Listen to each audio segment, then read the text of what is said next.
The silver needle of the solar compass pulsed with a soft, rhythmic light on the workshop floor. Arpan watched as it hovered in the air, pointing straight toward the twinkling stars above. "It's calling us, Vega," Arpan whispered. Vega, his mechanical firefly friend, buzzed with excitement, his wings glowing a bright neon green.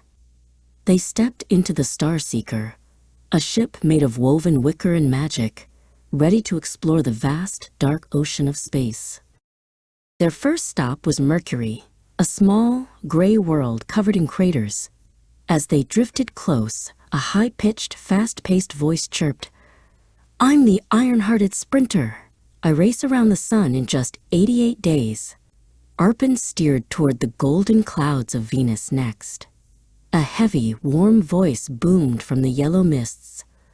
"I am the hottest world of all, Arpan.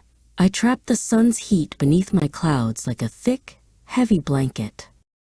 Earth greeted them with a gentle, melodic song that sounded like a summer breeze. "I am your home, the blue marble filled with oceans and life," the planet whispered. Arpan waved as they passed the moon and headed for Mars. The red planet crackled with a voice like shifting sand. "I have the tallest volcano in the whole system, and my dust is as red as a rusty bicycle. One day, you might hike my giant canyons." They crossed the rocky asteroid belt and reached the king of the planets. Jupiter was a massive swirl of bronze and cream. A deep, thundering voice vibrated through the ship's floorboards. "I am the giant king. My great red spot is a storm that has lasted for hundreds of years. I am so big that all the other planets could fit inside me."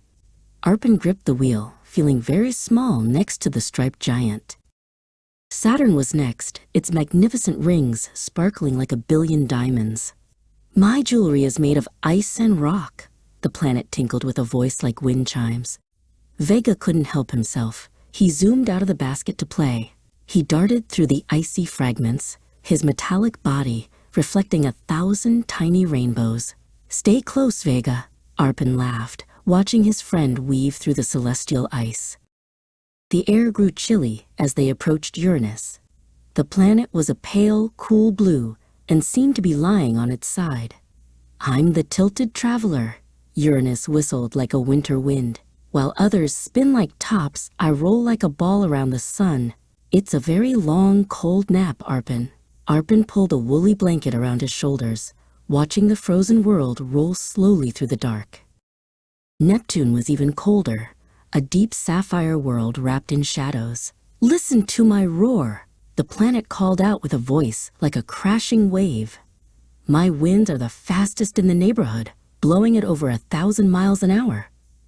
Arpan held tight to the ship's railing as the Star Seeker buffeted in the celestial gusts, feeling the power of the distant blue giant. Finally, they reached the very edge of the system, where the sun was just a tiny, bright pinprick. There sat Pluto, quiet and icy. "I may be small and far away," Pluto sighed with a voice like soft snow falling. "But I have a giant heart made of nitrogen ice just for explorers like you." Arpan looked down and saw the white, heart-shaped plane on the little world's surface and smiled. "It's time to go home, Vega," Arpan said, looking back the way they had come. The Earth was a tiny, pale blue dot in the distance, shimmering with all the people he loved.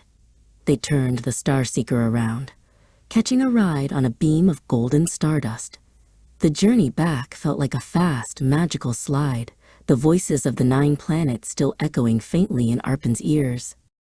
The ship landed softly in Arpan's backyard, just as the moon began to hide behind the trees. Arpan climbed into his warm bed and placed the solar compass on his nightstand. As he closed his eyes, he knew the planets weren't just distant lights anymore. They were his friends. Vega powered down with a satisfied click, and they both drifted off to sleep, dreaming of the giants in the sky.